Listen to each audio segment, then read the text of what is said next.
Liturgia do dia 5 de março de 2023, segundo domingo da Quaresma. Primeira leitura.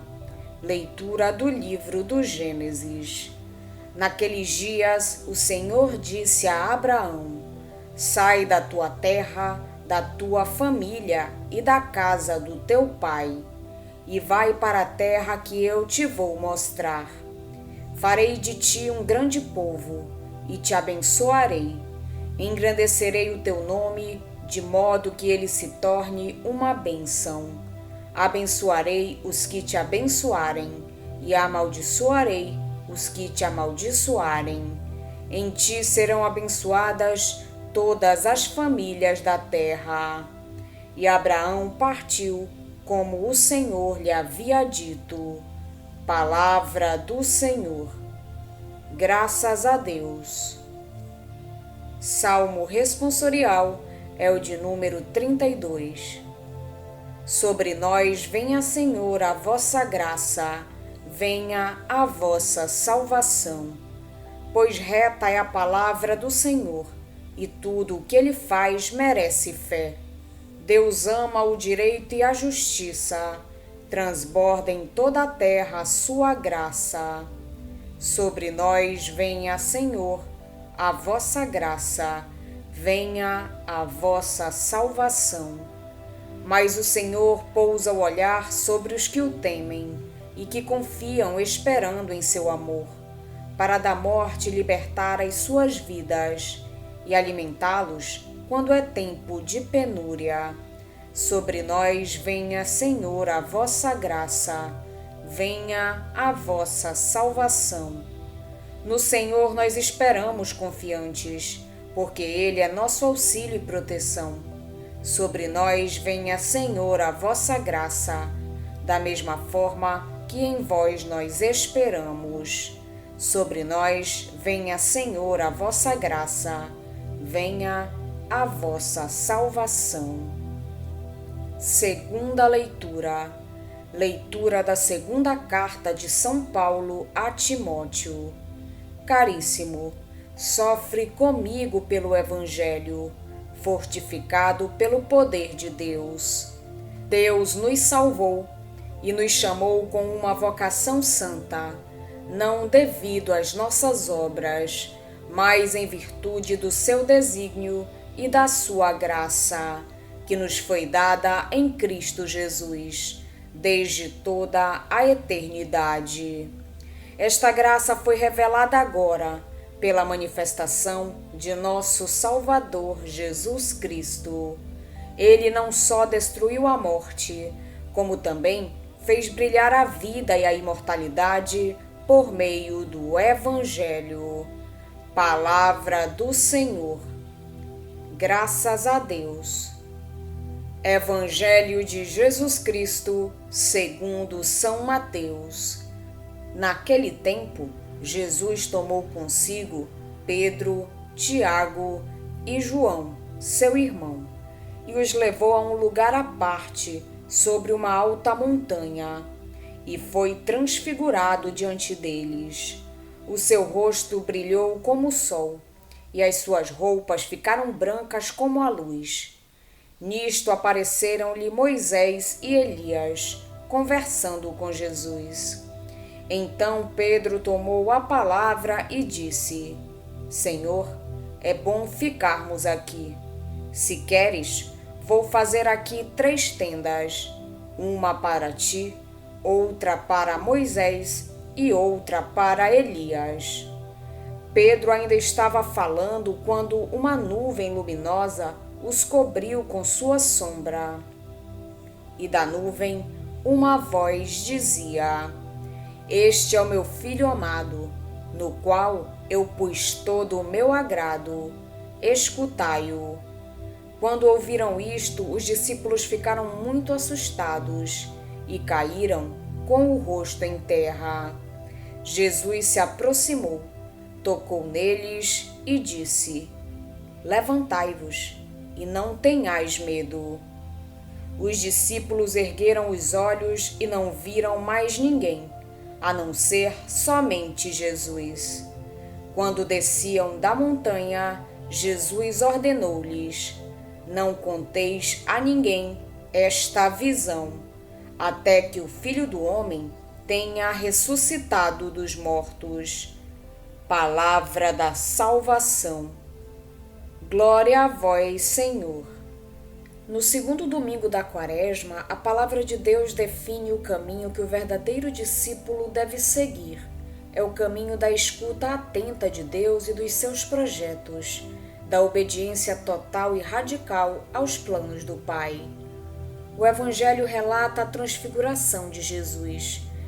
Recorrendo a elementos simbólicos do Antigo Testamento, o autor apresenta-nos uma catequese sobre Jesus, o Filho amado de Deus que vai concretizar o seu projeto libertador em favor dos homens através do dom da vida.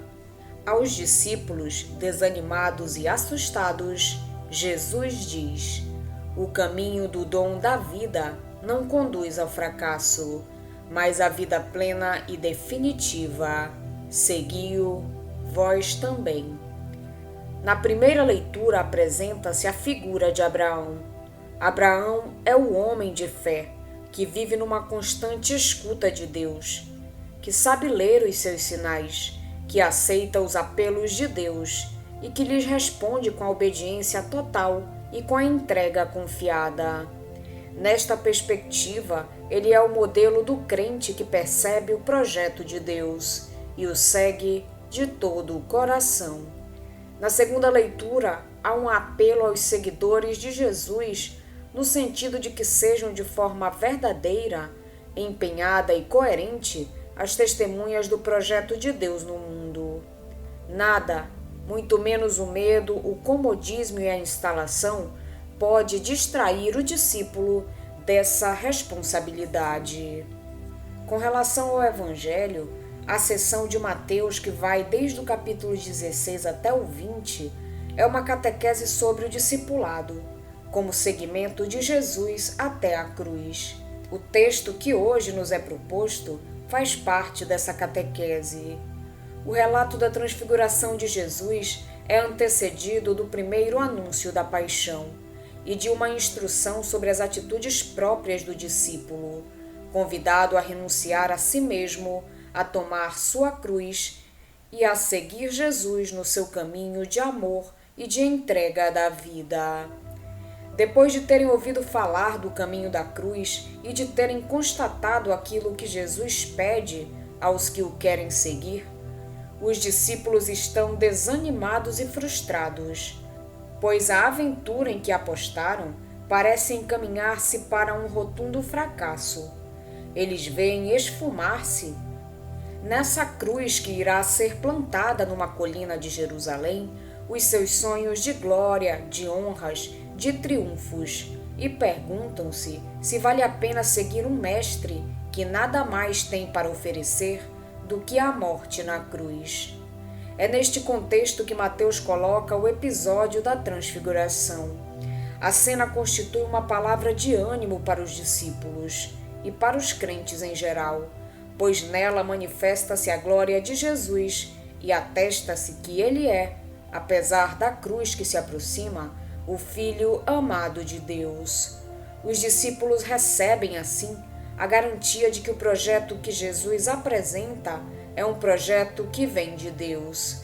E apesar das suas próprias dúvidas, recebem um complemento de esperança que lhes permite embarcar e apostar nesse projeto.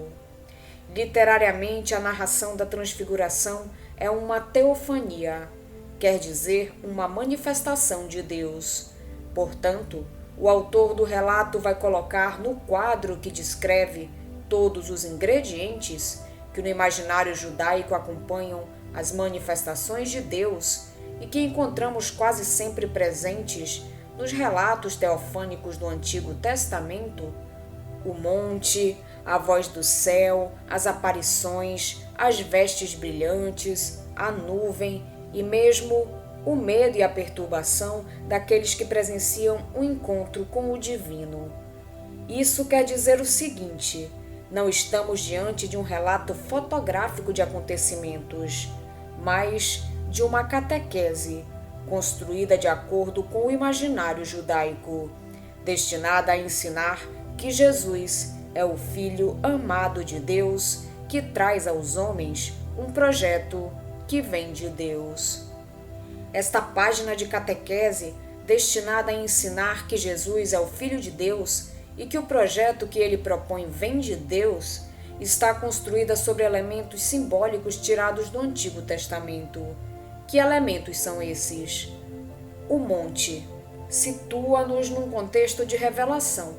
É sempre num monte que Deus se revela, e em especial é no cimo de um monte que ele faz uma aliança com o seu povo. A mudança do rosto e as vestes de brancura resplandecente recordam o resplendor de Moisés ao descer do Sinai, depois de se encontrar com Deus e de ter as tábuas da lei.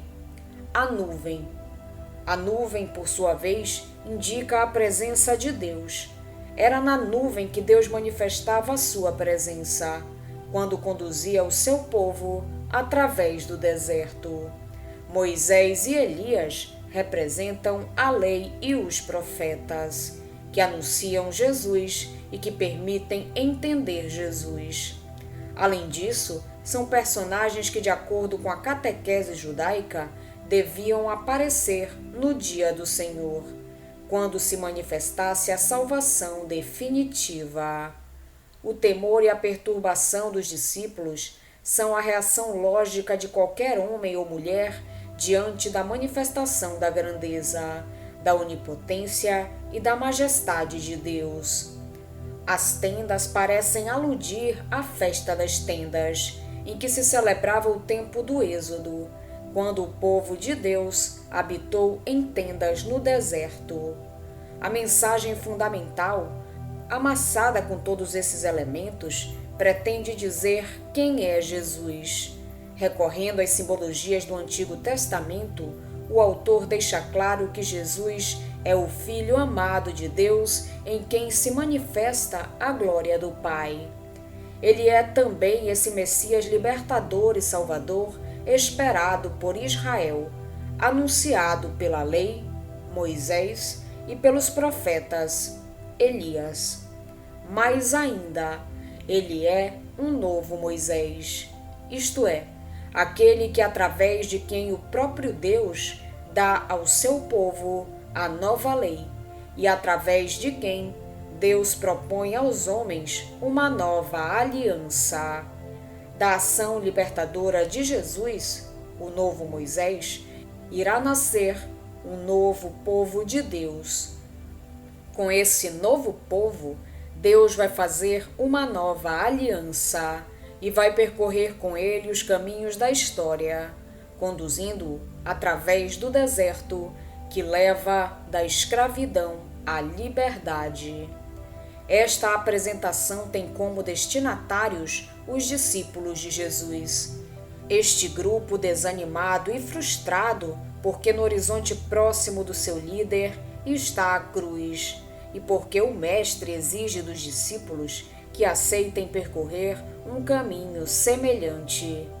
Aponta para a ressurreição, aqui anunciada pela glória de Deus que se manifesta em Jesus, pelas vestes resplandecentes que lembram as vestes resplandecentes dos anjos que anunciam a ressurreição e pelas palavras finais de Jesus: não conteis a ninguém esta visão, até o Filho do Homem ressuscitar dos mortos. Diz-lhes que a cruz não será a palavra final, pois no fim do caminho de Jesus e, consequentemente, dos discípulos que seguirem Jesus, está a ressurreição, a vida plena, a vitória sobre a morte. Uma palavra final para o desejo manifestado por Pedro de construir 3 tendas no cimo do monte, como se pretendesse fixar-se ali naquele lugar. O pormenor pode significar que os discípulos queriam deter-se nesse momento de revelação gloriosa, ignorando o destino de sofrimento de Jesus. Jesus nem responde à proposta. Ele sabe que o projeto de Deus Esse projeto de construir um novo povo de Deus e levá-lo da escravidão para a liberdade tem de passar pelo caminho do dom da vida, da entrega total, do amor até as últimas consequências. Vamos pedir a Deus que nos auxilie no dia de hoje para que possamos permanecer na sua santa vontade. Pedimos também a intercessão da Virgem Maria e de todos os anjos e santos de Deus. Pai nosso que estais nos céus, santificado seja o vosso nome. Venha a nós o vosso reino, seja feita a vossa vontade, assim na terra como no céu. O pão nosso de cada dia nos dai hoje.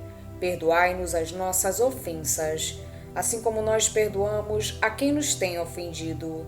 E não nos deixeis cair em tentação, mas livrai-nos do mal. Amém. Oração. Ó Deus, que nos mandastes ouvir o vosso Filho amado, alimentai nosso espírito com a vossa palavra, para que, purificado o olhar de nossa fé, nos alegremos com a visão da vossa glória. Por nosso Senhor Jesus Cristo, vosso Filho, na unidade do Espírito Santo. Amém. Estivemos reunidos em nome do Pai, do Filho e do Espírito Santo. Amém. Tenham todos um abençoado domingo. Fiquem na santa paz de Jesus. Se inscrevam no canal, deixem seu like e compartilhem essa mensagem com seus amigos. Um grande abraço e até o próximo vídeo.